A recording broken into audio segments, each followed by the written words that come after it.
In previous section, I showed you how you can create a local username and password database on one router. And I assume that whenever you want to create usernames and passwords for a device, a Cisco device, for example, you need to go and type every command on that device. What if you want to have this username and password on all of the routers? What if you want to have multiple usernames and passwords on every router? So that's going to be a little hard to maintain. What you need to do is to make sure that you only need to have usernames and passwords in one repository, and whenever you want to edit those usernames and passwords, you do not need to go to all routers or other devices to change them. You just change it in one place. That becomes a standard server, and there are two types of server for this purpose. One of them is a standard one that is called remote access dialing user service, that is called radius in brief, and another one is TechX, that is for Cisco. The second one, TechX Plus, of course, is the newer version. This one is for Cisco, so not every vendor implements that in its own devices, but this one, Radius, is a standard. You can make sure that every device supports Radius. So this means that if I want to provide my credential to this router, for example, router 3 is not going to check my credentials against its own database. It sends the username and password to a server that is, for example, in this part of the network and connected to this router. This server is a Radius server. If Radius server confirms or validates the username and password, that's going to be okay. I can log into this router and make any changes that I want to. But if this Radius server does not accept this credential, router 3 is not going to let me in, and I cannot make any changes. So this is the essence of what we are going to do. This is a new model of authentication, hence the command AAA new model. And what we are talking about here is AAA. This service, TechX and Radius, both of them, provide us with authentication, authorization, and accounting. Authentication means that I provide my credentials, username and password to a device, and that device is going to let me in because my username and password is valid. The second one, authorization, means that I am already authenticated. Now I am going to provide my permissions, any privileges that I have, to use it, to use a resource on this device. For example, if it is a router, I want to show that I have enough permission to make some changes, to see the result of some command, to shut down or turn on an interface. Whatever I want to do, I need to have authorization for that. So first of all, it is authentication and then authorization. This third one, accounting, keeps track of how many bytes I have sent and how many bytes I have received for billing or charging based on the amount of service that I have used. This is kind of old, At this time, we do not use it for billing users. We use this mostly for checking the baselines, the usage of our network, and checking to see how much data I have used so that I am adjusted to my needs. So we have this AAA. How can we configure our routers to use a Radius server for authentication and authorization? This is what I am going to give you an example right now. So let's go to one of the routers, router 1. What I'm going to do is to configure router 1 with a Radius server. So first of all, I need to make sure that the new model is enabled, because by default it is not. You type AAA and then new model. This command enables the new model, that means usage of Radius or TechX server. So after that, you need to provide information about the Radius server. This router needs to authenticate to Radius server, and then when it's authenticated, it can authenticate other users. So this router needs to show the radio server that it is a trusted domain. So how can I do this? Type AAA, and you can see that there is a server configuration and there is a radius configuration. Let me find that radius configuration. That is the group. Yes, that's it. Group, and then we have server, and then we have radius or TechX. What I'm going to use is radius. So after that, I have a name for this group of servers. For example, I type radius, and next thing, hit enter. You can see that I am under radius server configuration, the server group configuration actually. And the first thing it asks me is to provide the radius server. The first one is a server. So I type server, and there is an IP address for the server that I need to provide. The IP address of the server can be, for example, 111.212. And next thing it says, what is the accounting port? I can hit enter, and the accounting port is going to be 1646 by default, and 1645 by default is the authentication port, and I can accept the defaults. So I hit enter, and that's it. Now the next thing that I'm going to have is to enter some commands about authorization and accounting if I want to. The only thing that I want to is to have this authentication and accounting port that I defined it right here. So let's exit. The syntax is a little different from what you see in version 12. In version 12, you do not go under such context to define the servers, but here it is a little different. And of course, you have a command that says radius server, and radius server has a host keyword here that says the IP address of the server is, for example, 111.212.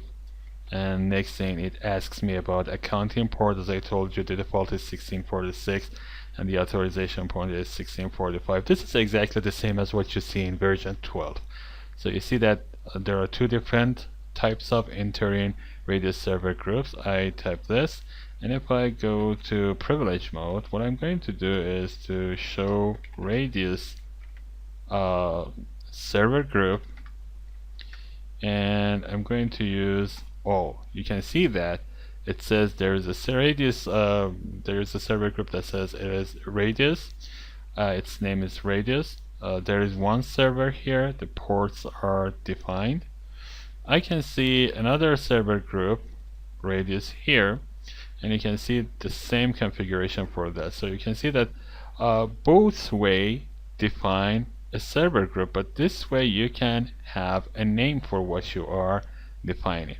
So here we have radius server host, and we do not have anything to specify the group, but the previous type specifies the group. So let me show the running config for what we have here. Section radius.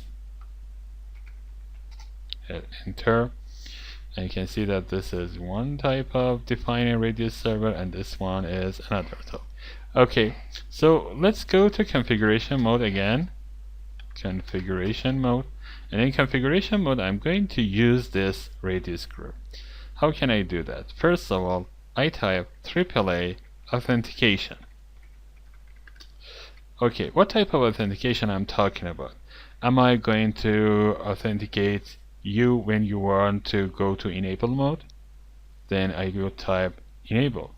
Am I going to authenticate you when you want to connect from a remote host, such as using a telnet or SSH? Then I would go for login. Am I authenticating your point-to-point connection? Then I would go with PPP. So we can use this for different purposes. And of course, .1x, this is a very nice example of using authentication whenever you want to connect to a switch using wireless. That's going to be using radius server. That's a very nice example. I'm going to use this for login. And this means that if I want to connect remotely to this device, I need to provide some username and password. So next thing, it asks me, do you want to use this, what you are defining right now for the whole operations of this router, or are you going to use this only for a specific purpose? If you want to use it for a specific purpose, you just need to specify a name. What I'm going to do is specify a name, because I'm just using this for remote connection. I'm not using this for point-to-point connection. I'm not using this for console or anything else. I'm just using this for remote connection. So AAA authentication login, the name is login. This is a profile that I'm just creating. Now, how am I going to use this? What I'm going to do is to use a group, and the group name that I use is radius. You know that I have two different groups when I was defining my radius server. One of them had a name. As I told you, this is the new syntax, and this is the best syntax, because you can have multiple radius servers in multiple groups. Using this syntax, you can create different groups. But this one, this is the old syntax. This puts every radius server in just one group, and the name of that group is simply radius. I'm not using this, I'm using this one, and of course I'm going to remove this command later. So the group name was radius. This is the group that I just defined here. So router is going to use this group's servers in this group to authenticate. Now if I press question mark, something interesting happens. It again gives us the list, the previous list to choose from. What I'm going to do is to say that if radius servers are not available, I need to fall back to another method, such as local database, or such as local case database. Local case is the same as local. The only difference is everything is case sensitive. You can see it says use case sensitive usernames. But if you use local, only the passwords are going to be case sensitive. So what I'm going to do is to use local. So if radius servers are not available, I will go and fall back to my local database. If radius servers are available, I'm going to use them. So this is just a fallback method. So because there may be a lot of reasons that at times you cannot reach your radius server. A problem in network, a problem in radius servers. You know that radius servers these days are installed as a virtual machine on a virtual machine server. So sometimes the virtual machine is not reachable. So you need to make sure that there is a fallback method. And in this case, I'm using local. And I hit enter. This is a profile. So let me interpret this profile once again. I am using this profile for AAA authentication.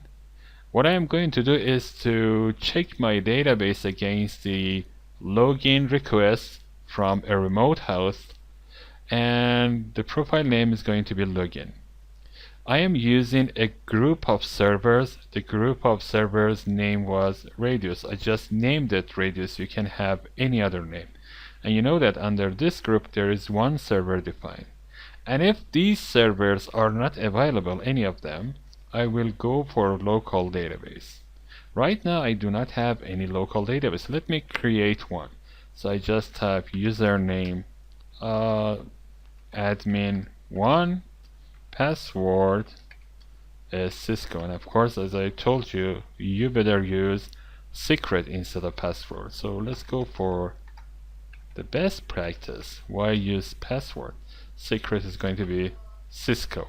That's it. This is one username and password in my local database. I can define a lot of them.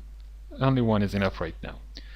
Now, what I need to do is to make sure that any user connecting to this router from a remote host is going to be authenticated using this profile that I just created. The profile name was login. So I go to line VTY 0 to, for example, 10. Hit enter, and I just type login, and after that what I'm going to do is to specify this name, login. the profile name and hit enter. Login, authentication. Of course, after that I should have authentication and hit enter. So login, authentication is login. That's it. Now that I have set everything up, let's check the configuration once again. Show running config for section line VTY says that for line VTY I have enabled authentication using this profile, and of course I have a local database.